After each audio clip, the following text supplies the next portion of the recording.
Hi hello friends, welcome back to our channel. ఎలా ఉన్నారండి? అందరూ బాగున్నారా? సో ఈరోజు మన వీడియోలో కరకల్లాడుతూ రాగిపిండి మురుకులు ఎలా చేసుకోవాలో ఈజీ ప్రాసెస్లో అండ్ సింపుల్ వేలో అయితే చూపించేస్తాను. సో కొలతలతో అయితే చూసేయండి, వీడియో అయితే స్కిప్ చేయకుండా ఫుల్గా చూడండి. రాగిపిండి అంటేనే హెల్త్కి చాలా మంచిదన్న విషయం అందరికీ తెలిసిందే. సో ప్రాసెస్ ఏంటో చూసేద్దాం రండి. సో ముందుగా ఒక మిక్సింగ్ బౌల్ తీసుకుని అందులోకి 2 కప్స్ వరకు రాగిపిండిని తీసుకోవాలి.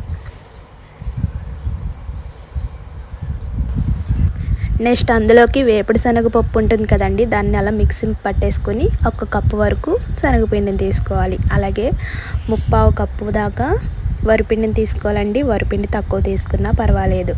ఇప్పుడు అందులోకి స్పైసీనెస్ కోసం 2 స్పూన్స్ వరకు కారం తీసుకోవాలి. టేస్ట్కి సరిపడినంత సాల్ట్, అలాగే వామ్ అండి, ఎంతో కదండి 2 స్పూన్స్ దాకా వేసుకుంటే సరిపోతుంది. ఇప్పుడు అంతా బాగా కలిసేలాగా ఒకసారి బాగా కలుపుకొని అందులోకి కొంచెం కొంచెం వాటర్ యాడ్ చేసుకుంటూ పిండిని కలుపుకోవాలి. ఇందులోకి ఇంకా నువ్వులు కూడా యాడ్ చేసుకోవచ్చండి. ఎవరికైనా నువ్వులు ఇష్టమైతే నువ్వులు కూడా కొంచెం యాడ్ చేసుకోవచ్చు. ఇంకా చూసారు కదండి, పిండి మొత్తం అన్నీ కలిసేలాగా కలుపుకొని కొంచెం కొంచెం వాటర్ని యాడ్ చేసుకుంటూ బాగా కలుపుకోవాలి. పిండి అన్నది బాగా సాఫ్ట్గా ఉండాలండి.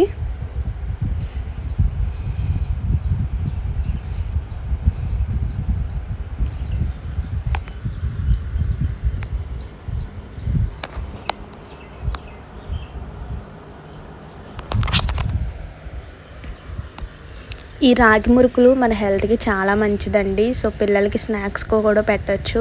టేస్ట్ అయితే చాలా అంటే చాలా బాగుంటాయండి. సో ఒక్కసారి తింటే మళ్ళీ మళ్ళీ తినాలనిపిస్తుంది, అంత బాగుంటుంది అనమాట టేస్ట్ అయితే. చూసారు కదండి, అలా అయితే సాఫ్ట్గా ఉండాలి. ఇంకా అలా మొత్తం కలిసేలాగా కొంచెం కొంచెం వాటర్ని పోసుకొని పిండి అయితే సాఫ్ట్గా కలుపుకొని ముద్దలా చేసుకొని పక్కన ఉంచుకోవాలి. పిండి చూసారు కదా, మరీ గట్టిగా ఉండకూడదు, అలా అని మరీ జోరుగా అయిపోనవసరం లేదు. మనం వేలు పెట్టి చూస్తే అలా సాఫ్ట్గా అనిపించాలి. చూసారు కదండి, అలా ఉంటే మనకి మురుకులు అన్నది విరగకుండా పర్ఫెక్ట్గా వస్తాయండి. సో మరీ గట్టిగా ఉన్న ముక్కలు ముక్కలు కింద అయిపోతుంది, అదొకటి గుర్తుపెట్టుకోండి. ఇంకా పిండి కలిపేసుకున్న తర్వాత స్టవ్ ఆన్ చేసుకొని కడాయి పెట్టుకొని అందులోకి డీప్ ఫ్రైకి సరిపడగా ఆయిల్ పోసుకోవాలి.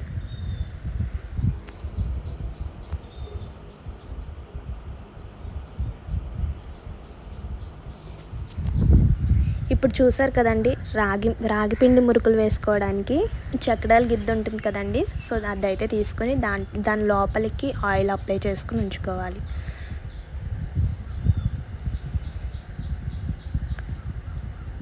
ఆయిల్ కాగిన తర్వాత మనం కలుపుకున్న పిండిని కొంచెం కొంచెం అలా తీసుకొని ఆ చక్రాల గిద్దలోకి వేసుకొని రాగి మురుకులు అన్నది తయారు చేసుకోవాలి. సో మెయిన్గా గుర్తుపెట్టుకోవాల్సింది పిండి మీద మూత వేసుకోవాలండి. లేదు కొంచెం పిండి గట్టిపడిందంటే కొంచెం కొంచెం వాటర్ పోసుకొని మళ్ళీ కలుపుకోవచ్చు. ఇప్పుడు గట్టి మీద అయితే మేము మురుకులు అయితే వేస్తున్నాం అనమాట. గట్టి కూడా కొంచెం ఆయిల్ అప్లై చేసుకుని రాగి పిండి మురుకులను అయితే దాని మీద వేసుకుని ఆయిల్లో ఫ్రై చేసుకోవాలి.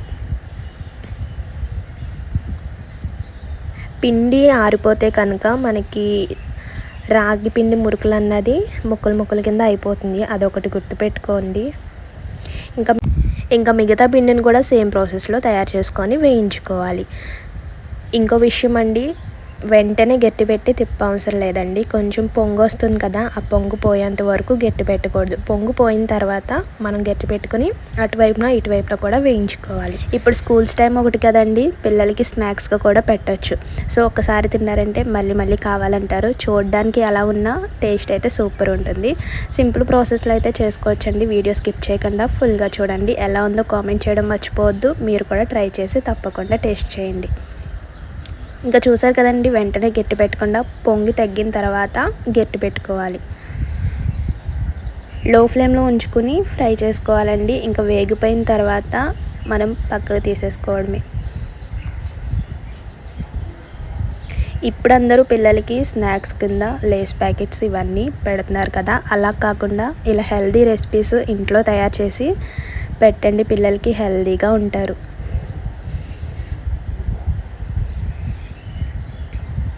ఇంకా చూసారు కదండి, వేగిపోయిన తర్వాత ప్లేట్లోకి తీసేసుకోవాలి. ఈ రాగిపిండి మాకు ప్యాకెట్ మంత్లీ అంగన్వాడీ దగ్గర ఇస్తారనమాట. సో అందుకే మేము ఇలా తయారు చేస్తున్నామండి.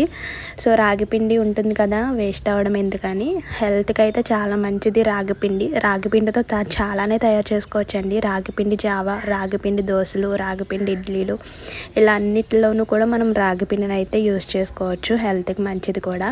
ఆల్రెడీ నేను లాస్ట్ వీడియోలో రాగి సంగటి ఎలా తయారు చేసుకోవాలో అమ్మ చేతి రాగి సంగటి వీడియో అయితే పెట్టాను కదా. సో ఎవరైనా చూడకపోతే ఆ రాగి సంగటి వీడియో అయితే చూసేయండి.